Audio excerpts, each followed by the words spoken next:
Hi అండి, welcome to Noor blogs. నేను ఈరోజు చాలా తక్కువ ఆయిల్తో బెండకాయ ఫ్రై ఎలా చేశానో ఎయిర్ ఫ్రైయర్లో చూపిస్తున్నాను.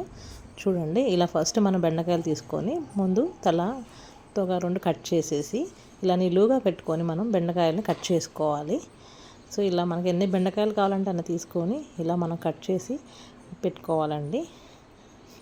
చూసారు కదా ఎలా కట్ చేశాను. ఇలా మనం అప్పుడప్పుడు ఎప్పుడూ ఒకేలా కాకుండా కొంచెం డిఫరెంట్ స్టైల్లో చేయాలనిపించింది ఈరోజు. సో ఇలా చేస్తున్నాను, మీరు కూడా ట్రై చేయండి కుదిరితే. సో నేను ఇప్పుడు అన్ని బెండకాయలు ఇలా కట్ చేసుకున్నాను.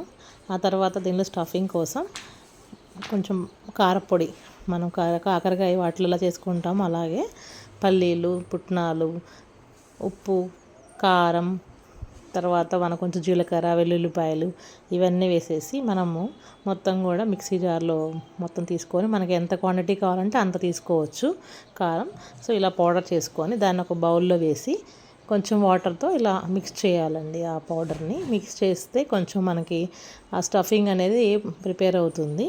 సో ఇలా బాగా మనం మిక్స్ చూసుకోవాలన్నమాట. మనకి మరీ ఇంకా బాగా లిక్విడ్లా కాకుండా కొంచెం గట్టిగా ముద్దలా చేసుకోవాలి ఈ పౌడర్ని. సో ఇలా నేను బాగా కలిపిన తర్వాత మనం ఇప్పుడు ఏం చేయాలంటే ఈ బెండకాయలు తీసుకోవాలి. బెండకాయలు తీసుకొని ఉన్న ఆ మిక్సర్ అంతా కూడా మనం పేస్ట్ని అంతా కూడా బెండకాయల్లో మనం ఇలాగా స్టఫ్ చేసేసేయాలి. సో మనం ఇలా చేసిన తర్వాత మొత్తం అన్ని బెండకాయలు స్టఫ్ చేసేసానండి.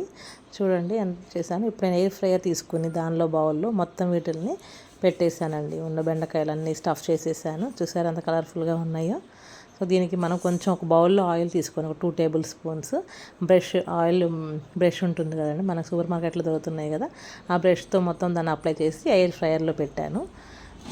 ఒక 15 మినిట్స్, 10 to 15 మినిట్స్. మనకు బాగా క్రిస్పీగా కావాలంటే కొంచెం ఎక్కువసేపు పెట్టుకోవాలి, లేదంటే 10 మినిట్స్ సరిపోతుంది. చూసారు కదా ఎలా వచ్చేసినాయో. టేస్టీ బెండకాయ స్టఫ్డ్ ఫ్రై రెడీ. మీకు ఈ వీడియో నచ్చినట్టయితే లైక్ చేయండి, షేర్ చేయండి, సబ్స్క్రైబ్ చేయండి. బాయ్.